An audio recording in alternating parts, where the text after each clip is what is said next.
The morning light had just begun to shine over the Sea of Galilee, casting a golden glow on the rippling water. Jesus stood at the shoreline, and a vast crowd had gathered around him. Men, women, elders, young people, fishermen, merchants, everyone pressed forward. Some came seeking comfort, others carried deep questions in their hearts, and many simply longed to feel the peace that flowed from his presence. Jesus taught with a serenity that rested on him like a mantle, speaking of the Father's mercy, of hope that never fades, and of the life that awakens when the heart opens to God. The disciples formed a wide circle around him, attempting, though often failing, to keep the crowd from pressing too close. People pushed from every direction, trying to get nearer, and yet Jesus never lost his calm.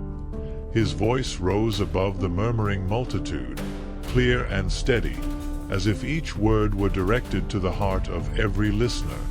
Among the crowd were people who had traveled long distances. Some carried sick relatives, others hoped for a miracle, others simply wanted to witness the one everyone in Galilee spoke about. That morning, the entire region seemed alive. It felt as though every household had stepped outside just to be near the Master. And then, in the middle of the teaching, something unusual happened. From the far end of the crowd, movement surged forward. A man was pushing through with an urgency unlike anyone else. His clothes were disheveled, his breathing strained, and his eyes revealed a deep anguish. Some tried to stop him, thinking he wanted to interrupt, but he kept pressing forward, pleading to be let through. The disciples sensed something unusual and opened a path. When the man finally reached Jesus, he collapsed to his knees, his hands trembling uncontrollably. A hush fell over the crowd. Many recognized him instantly. It was Jairus, one of the leaders of the synagogue. His presence there, kneeling before Jesus, shocked everyone. Jairus was a respected man, dignified, accustomed to holding his composure. But that day he carried none of the dignity of his position, only the unbearable weight of a father's pain. With a voice broken by desperation, he said, "Master, my little daughter is dying. She is only 12. I beg you, come and lay your hands on her so that she may live." It was a moment no one would ever forget. The leader of the synagogue, kneeling before Jesus, not for honor, not for status, but for love. Jesus looked at him with deep compassion. He asked no questions. He hesitated not even for a second. He simply rose and began walking toward Jairus' home. The disciples hurried after him, and the crowd followed like a wave. The people who moments before had stood listening patiently now moved with urgency, drawn into the unfolding miracle. Jesus did not rush. His steps were steady and intentional, but the path around him grew tense. Everyone wanted to get close, to touch him, to witness whatever was about to happen. The streets began to narrow. Bodies pressed in from every side. Hands reached out. Voices called his name. The disciples tried to hold back the crush of people, but the effort was nearly useless. The air was thick with expectation. Then, from somewhere deep within the crowd, a woman forced her way forward. She had been suffering for 12 long years from a condition that drained her strength day after day. Her life had become a burden too heavy to carry. Yet she moved through the crowd with the determination of someone who had nothing left to lose. Her pain was different from Jairus, but at the core, they shared the same thing: desperation, urgency, and a fragile hope burning toward Jesus. She approached quietly, afraid to speak, afraid of being rejected. With trembling fingers, she reached out and touched the edge of Jesus' cloak. In that moment, she felt something break inside her. Something old, something heavy, something that had chained her for years. Strength flooded her body. Life, which had once slipped through her fingers, returned like a river. Jesus stopped. The crowd halted behind him like a wave hitting a rock. He turned and asked, "Who touched me?" The disciples exchanged confused looks. Peter, ever direct, said, "Master, everyone is pressing against you. How can you ask who touched you?" But Jesus knew. His gaze reached deeper than outward appearances. And the woman, shaking, stepped forward and fell at his feet. She confessed everything, with fear, with humility, but with truth. And Jesus said, "Daughter, your faith has made you well.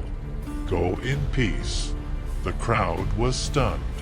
Yet while everyone celebrated, Jairus remained torn between hope and fear.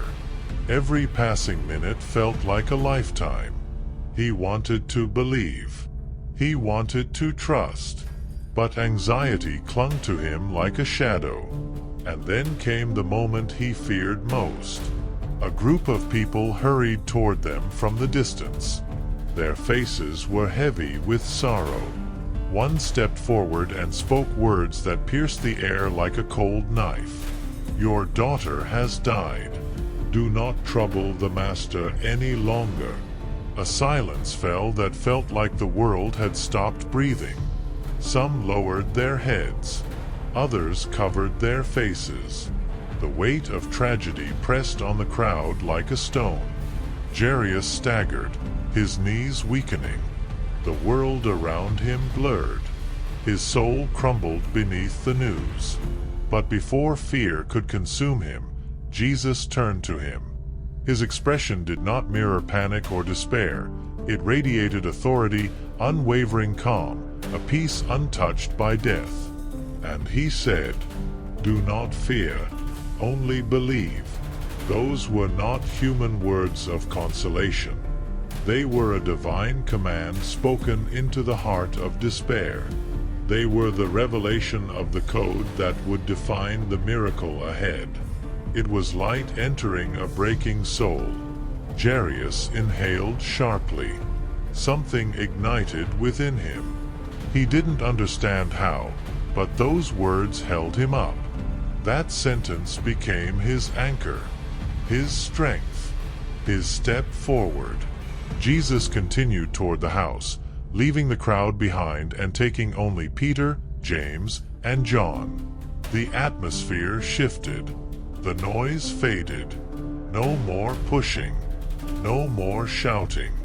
Only a quiet charged with mystery and expectation. Jairus' home appeared in the distance, surrounded by mourners. Loud weeping echoed through the air, raw, painful, piercing. Night had begun to descend, and the dimming light mixed with the sound of heartbreak. Jesus did not slow down. He did not avert his gaze. He walked straight into the house, into the center of human sorrow, bringing with him a peace that nothing could extinguish. Jairus' house was filled with a grief so heavy it pressed against every wall. The sound of weeping echoed through the rooms, rising and falling like waves of sorrow. Relatives, neighbors, and friends filled the entrance, their faces marked by anguish. Their cries blended with hurried whispers and deep sighs, the unmistakable atmosphere of a home that had just lost someone precious. Jesus stepped inside without raising his voice, without demanding silence. He walked forward with a calm that contrasted sharply with the agony around him. The mourners slowed, their cries faltering for a moment as they turned to look at him. Some recognized who he was. Others stared with disbelief, wondering why he had come now, when it was already too late. Then Jesus said, "Why are you weeping? The child is not dead, she is sleeping." A ripple of bitter laughter moved through the room. It was not mockery born of arrogance, but despair born of pain. These people had seen the girl's lifeless body. They had washed her. They had covered her. For them, death was final, unquestionable. But Jesus did not argue. He did not justify his words. He did not defend himself. He simply asked that everyone leave the room. The house slowly emptied until only Jesus, Peter, James, John, and the girl's parents remained.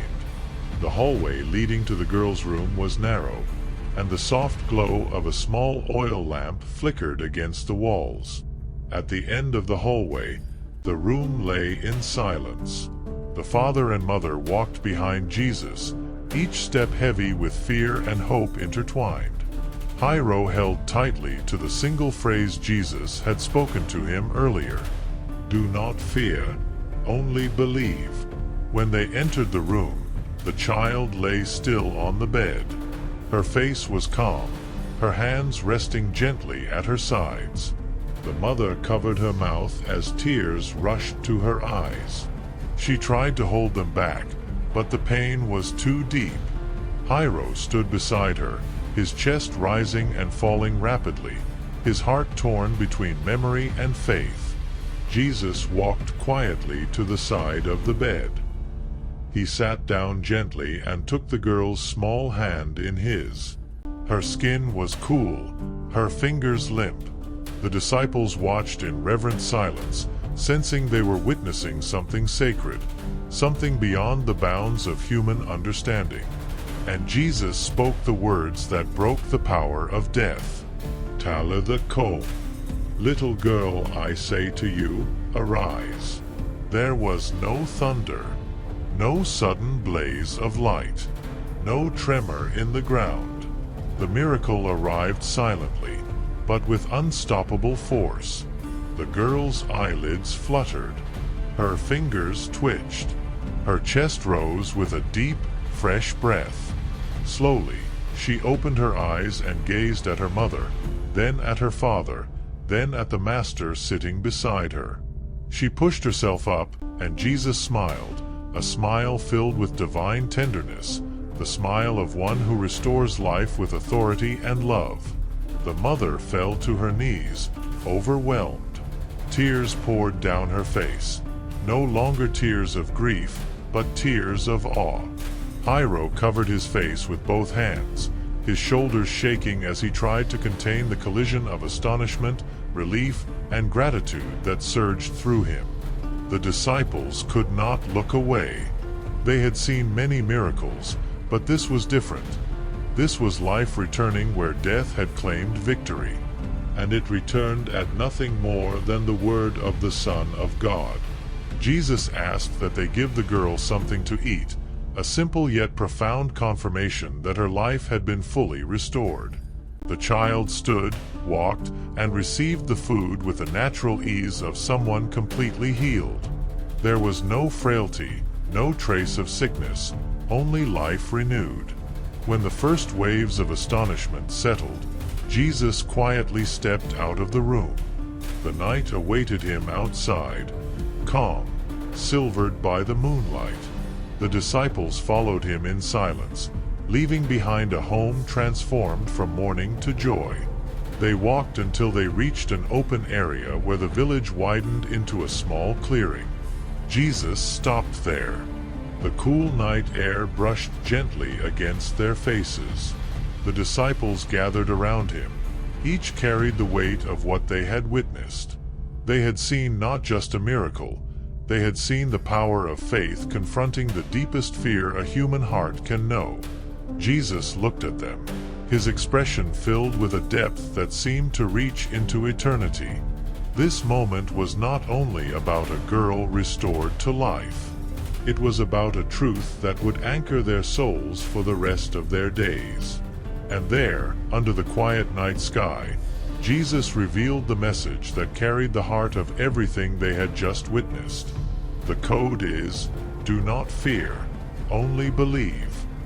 That was the word that held Jairus together when despair tried to destroy him. That was the key that opened the path to a miracle the world would never forget. That is the promise Jesus leaves for every soul standing on the edge of fear today. The night grew still. The disciples bowed their heads, letting this truth settle deep within them. And now, as we always do, that eternal code is activated. Jesus lifted his hands gently as if inviting the disciples, and every believer across time, into a prayer of faith. To activate this code, repeat with me. Lord Jesus, strengthen my faith. Break my fear. Guide my steps when everything feels dark. I receive your word. Do not fear, only believe. Walk with me and guard my life. The code is activated. A soft breeze moved through the clearing, as if creation itself acknowledged the truth spoken into the night. The disciples opened their eyes, and a peace unlike any they had known settled over them. The miracle of the young girl had changed more than a family. It had changed them. Jesus resumed walking beneath the moonlight, and his disciples followed, their hearts forever marked by the truth they had witnessed. Where Jesus speaks, fear retreats. Where Jesus touches, life returns. Where Jesus walks, faith triumphs. Comment Amen if you felt this message was for you.